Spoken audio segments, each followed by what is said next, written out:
Welcome to the Podkey summary of Ice Hockey World Championships. The Men's World Championship has had a pretty unusual life for a major tournament.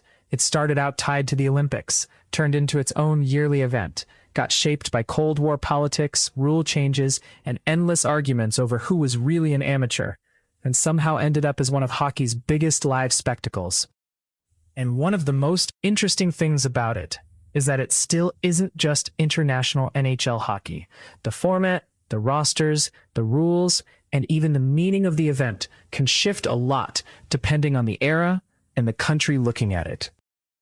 Officially, the story begins at the 1920 Summer Olympics, when Olympic hockey also counted as the World Championship.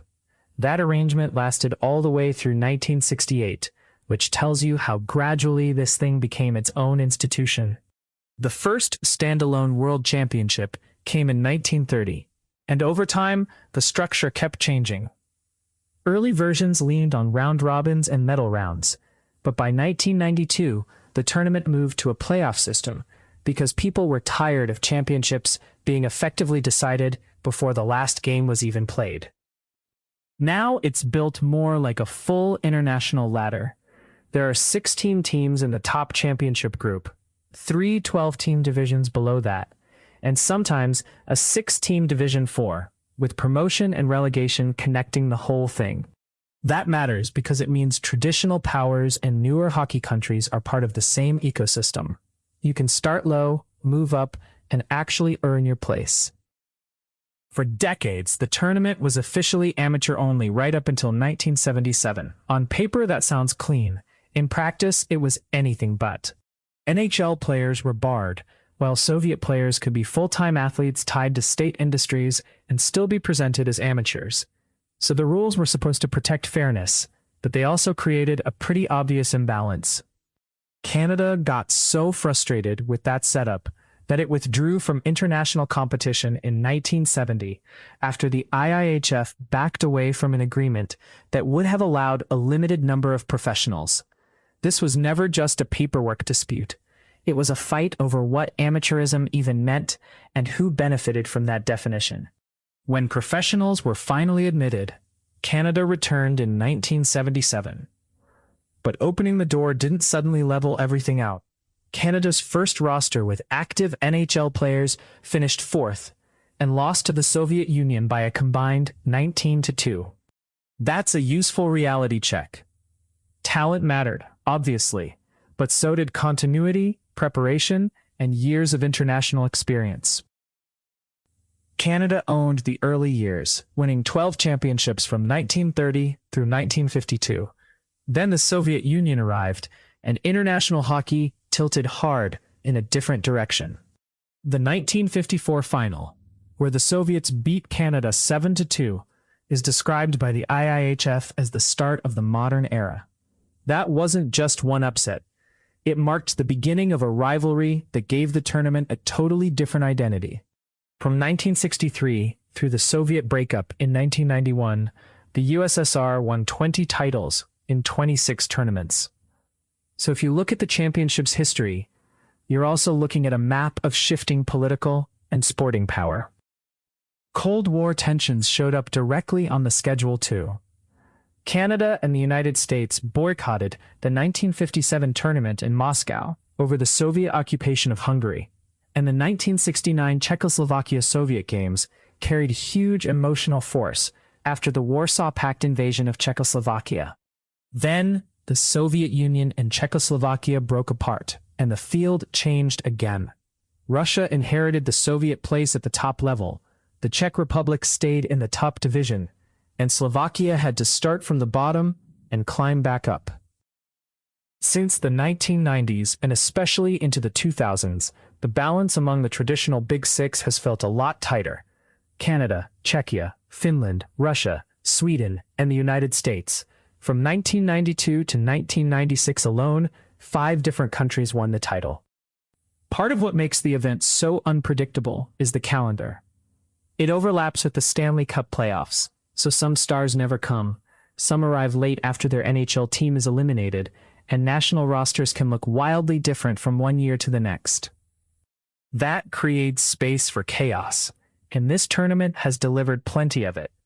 Poland beat the Soviet Union 6-4 in 1976 after losing 16-1 to them at the Olympics.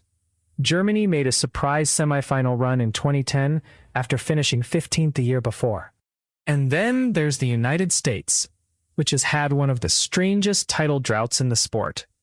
It won a non-Olympic world championship in 1933 and then didn't win another one until 2025, despite being a major hockey country the whole time. A lot of the tournament's history is also the history of how hockey itself changed. In 1969, body checking in all three zones was legalized, and the IIHF called it one of the biggest rule changes the sport had ever seen.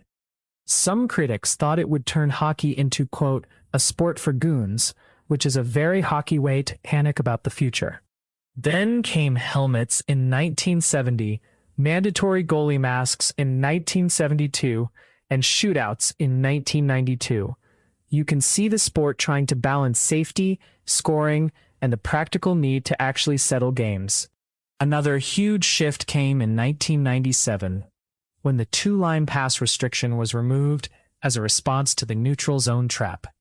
According to the IIHF, that led to more goals and more end-to-end action, which shows how one technical rule can completely reshape style. And international hockey still has its own personality. The rink is larger, icing is no touch, and fighting penalties differ from the NHL. So when people treat this tournament like the NHL in national costumes, it really misses what makes it distinct. One of the funniest things about the World Championship is that it can feel a little secondary in North America while drawing enormous crowds elsewhere. In 2024, Prague and Ostrava hosted a tournament that pulled in 797,727 spectators, an average of 12,464 per game, both all-time records. That follows another attendance landmark from Germany in 2010, when 77,803 people watched Germany play the United States in Gelsenkirchen's Veltins Arena. When games move into football-scale venues, the tournament starts to feel less like a niche hockey event and more like a national festival. Czechia hosted both of the two best-attended editions ever in 2024 and 2015. That says a lot about how much host country enthusiasm, arena scale, and local hockey culture can matter. The tournament also has a long history of legal and political headaches. Eligibility rules are built around citizenship, residency, and prior national team appearances. And if a player has already represented one country in an IIHF event, there's a 4-year requirement and only one switch is allowed. That all sounds tidy until real life shows up. In 1987, the Miroslav Sikora case blew up after he played for West Germany despite previously representing Poland. Finland protested. The IIHF initially awarded points over the ineligible player issue, and then an Austrian court overturned that decision and reshaped the medal round race. Politics still lands directly on the tournament too. Russia and Belarus were expelled in 2022 after Russia's invasion of Ukraine, and even earlier championships, like the 2014 event in Belarus, carried human rights controversy around the host government. Even the historical record can stay messy. In 1964, the IIHF first acknowledged that a tiebreak error had cost Canada the bronze medal, then reversed that after an appeal. So yes, people can still argue about standings from 60 years ago. This is hockey. What makes this championship interesting isn't just who wins it.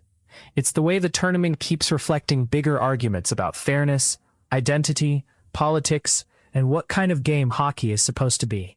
And somehow, after all of that, it's also still just a bunch of people chasing a puck around a sheet of ice and making several nations feel completely normal emotions about it.